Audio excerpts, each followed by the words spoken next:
आपको मल्हार पुस्तक के अंतर्गत एक ऐसा पाठ दिया गया है जो आपके जीवन में प्रेरणा बन के आ सकता है, और उस पाठ का नाम है हार जीत। तुम हार के बारे में भी अच्छी तरह से जानते हो और जीत के बारे में भी अच्छी तरह से जानते हो। यानी कि यदि मनुष्य के जीवन में हार आ जाती है तो उसे घबराना नहीं चाहिए, और यदि उसके मन में जीत आ जाती है तो उसे कभी भी खुशी का भाव ज्यादा प्रकट नहीं करना चाहिए। इसलिए न तो हार इतनी अच्छी होती और न जीत इतनी अच्छी होती, समभाव से व्यक्ति को रहना चाहिए। तो इस पाठ में हार जीत कहानी में लेखक सुदर्शन ने आपका मानसिक विकास करने के लिए क्या बतलाया है, तो इसमें ध्यान से सुनेंगे। तो इसमें कहानी कहां से शुरू होती है। बाबा भारती नाम के एक साधु होते हैं, वो भगवान का भजन करते हैं। उसे संसार से कोई प्रेम नहीं है। उसके पास अथाह संपत्ति है, मकान है, सब कुछ है, यानी कि सब कुछ साधन संपन्न होते हुए भी वह केवल प्रेम करता है तो केवल किससे करता है? केवल सुल्तान से। और सुल्तान कौन है? सुल्तान उसके घोड़े का नाम है। और सुल्तान घोड़ा इतना सुंदर है, इतना बलवान है और इतना सनेसिक्त है कि उसके बिना बाबा भारती नहीं रह सकता। बाबा भारती नहीं रह सकता। एक बार की बात है कि बाबा भारती अपने मंदिर में बैठे हुए थे और सुल्तान की यश कीर्ति चारों तरफ फैल चुकी थी कि बाबा भारती के पास एक ऐसा घोड़ा है जो बहुत ही बलवान, सुंदर और बहुत ही सनेसिक्त, जिसकी खबर डाकू खड़क सिंह तक भी पहुंच गई। अब खड़क सिंह को जब इस बात का पता चला कि ऐसा सुंदर घोड़ा साधुओं के पास नहीं बल्कि डाकुओं के पास होना चाहिए। अब डाकू खड़क सिंह बाबा भारती के मंदिर में पहुंचे और वहां जाके दुआ सलाम की। उधर से बाबा भारती ने उत्तर देते हुए कहा, अरे खड़क सिंह, आज तुम्हारा मंदिर में आना कैसे हुआ? तो उन्होंने कहा कि महाराज, सुल्तान की चाह मुझे यहाँ तक खींच कर ले आए। अब खड़क सिंह और बाबा भारती के बीच में सुल्तान नाम के घोड़े को लेकर ही आपस में बातचीत होती रही। अब खड़क सिंह ने उसे कहा कि महाराज, घोड़ा बहुत सुंदर है, बलवान है, सनेसिक्त है, लेकिन जब तक इसकी चाल न देखो तब तक मजा नहीं आएगा। अब बाबा भारती अपने अस्तबल में जाते हैं। अस्तबल बच्चों किसे कहा जाता है? जहां पर घोड़ा बांधा है। अब वहां अस्तबल में जाते हैं जहां घोड़े को, सुल्तान को बांधा गया है, और वहां जाकर घोड़े को खोल लेते हैं और उसके पेट पर ऐसे हाथ फेरते हुए प्रेम से बैठते हैं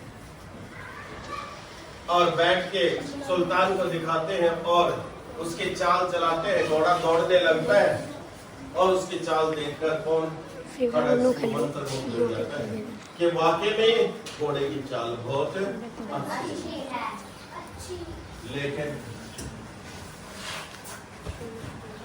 लेकिन क्या, जाते जाते खड़क सिंह बाबा भारती को ये कह गए कि महाराज, ये घोड़ा आपके पास नहीं रहने दूंगा। उसको चुनौती करके चले गए कि महाराज, ये घोड़ा आपके पास नहीं रहने दूंगा, ये घोड़ा तो मेरे पास होना चाहिए, इतना सुंदर बलवान घोड़ा है। अब कुछ दिन के बाद बाबा भारती अपने अस्तबल की रक्षा करते रहे, अस्तबल की देखभाल करते रहे, मंदिर में जागते रहे कि कभी घोड़े को, सुल्तान घोड़े को डाकू खड़क सिंह खोल कर जाए, क्योंकि डाकू तो रात को चोरी करते हैं। Yes sir. लेकिन 5-6 महीने के बाद जब थोड़े असावधान से हुए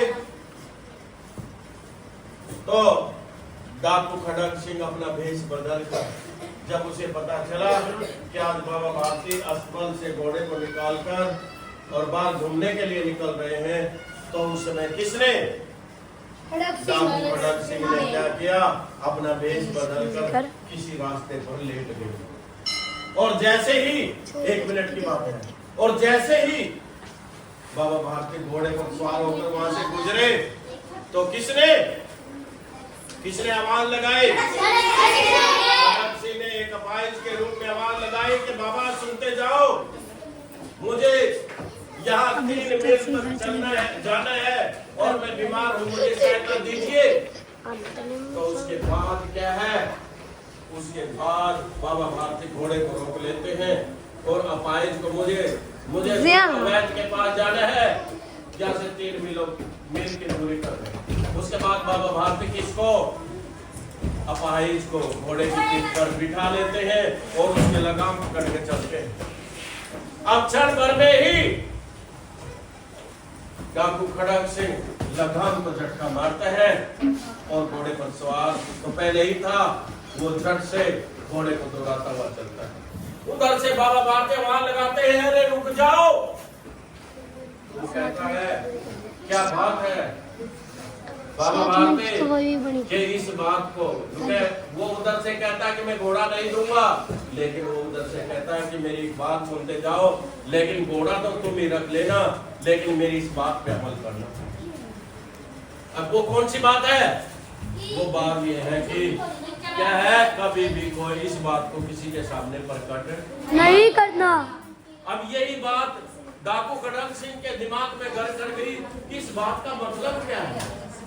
वह सोचता रहा, नहीं तो गरीबों पर कोई भी विश्वास नहीं करेगा, कमले अपाहिज पर कोई विश्वास नहीं करेगा। अब उसको बड़ा पश्चाताप हुआ और वो बात उसके दिमाग में घर कर गई, वो बार बार चिंतन करता रहा, वो बड़ा दुखी हो गया। और डाकू खड़क सिंह रात को, उस दिन के बाद रात को उस घोड़े को बांध, जब सुबह बाबा भारती उठे और फाटक बंद कर गया, और सुबह उठे ताजे पानी से नहाया और उसने देखा फाटक खुली पड़ी है, अपनी गलती का एहसास हुआ और उधर से घोड़े की हिनहिनाने की आवाज आ रही थी, तो वो अपने अस्तबल में गया, उसने देखा घोड़ा बंधा पड़ा है।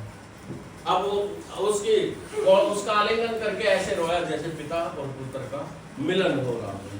अब दोनों बिछड़े हुए मिल गए। अब फाटक के पास आता है और वहां वही उसकी आंखों में आंसू गिरते हैं जहां पर आंसू खड़क सिंह के गिरे हुए थे, इसलिए दोनों के आंसू उस फाटक के पास मिल जाते हैं। तो इस कहानी से बच्चों हमें ये शिक्षा मिलती है कि हमें कोई भी ऐसा कार्य नहीं करना चाहिए जिससे समाज या दुनिया का विश्वास हमारे ऊपर से उठ जाए। तो ये कहानी अच्छी तरह समझ में आए।